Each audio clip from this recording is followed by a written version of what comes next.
வணக்கம். என் பெயர் ருசிரா ராமானுஜம். நான் பெங்களூரிலிருந்து வந்துள்ளேன். நான் டாக்டர் வெங்கடாச்சலமிடம் ஒரு மறுபரிசோதனைக்காக ரீவ்யூ வந்துள்ளேன். எனது ஸ்டெம் செல் சிகிச்சையை நான் மேற்கொண்டு 2 மாதங்கள் ஆகின்றன.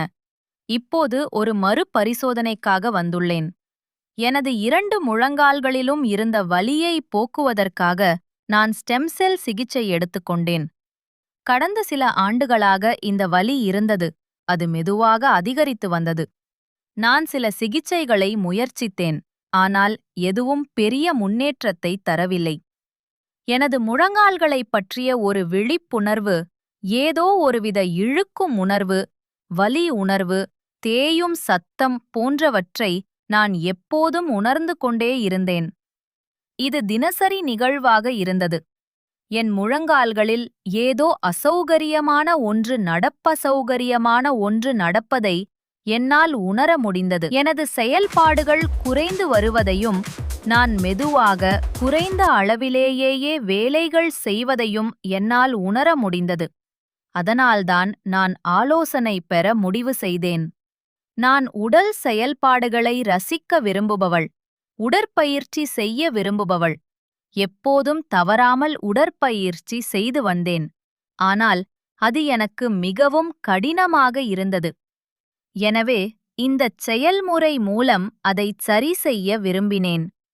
குணப்படுத்துதலின் மூலம் மிகுந்த நம்பிக்கையை தரும் ஒரே வழிமுறையாக இந்த சிகிச்சையை நான் கண்டேன். இது அடிப்படை பிரச்சனையை கையாள்கிறது, அதாவது முழங்கால்களுக்குள் எலும்புகளில் மட்டுமல்ல, குருத்தெலும்புகளில் மட்டுமல்ல, தசை நார்களிலும் மட்டுமல்ல, பல இடங்களில் தேய்மானம் ஏற்பட்டுள்ளது. என் 2 முழங்கால்களிலும் தேய்மானம் இருந்தது.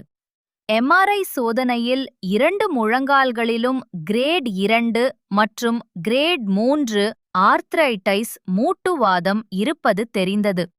ஏற்கனவே உள்ள சேதத்தை சரிசெய்து புத்துயிர் அளித்து சில ஆண்டுகளுக்கு முன்பு இருந்ததைப் போல முழங்கால்களை மீளுருவாக்கம் செய்வதை நோக்கமாகக் கொண்ட ஒரே சிகிச்சை இதுதான்.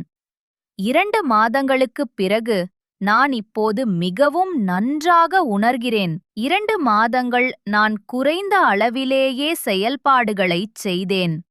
என் முழங்கால்களைப் பற்றிய எனது அன்றாட உணர்வில் ஒரு பெரிய முன்னேற்றத்தை என்னால் நிச்சயமாக உணர முடிகிறது. எனது முழங்கால்களைப் பற்றி எல்லா நேரமும் நினைக்கக்கூடாது என்பதே எனது நோக்கமாக இருந்தது. நிச்சயமாக நான் அந்த நிலையை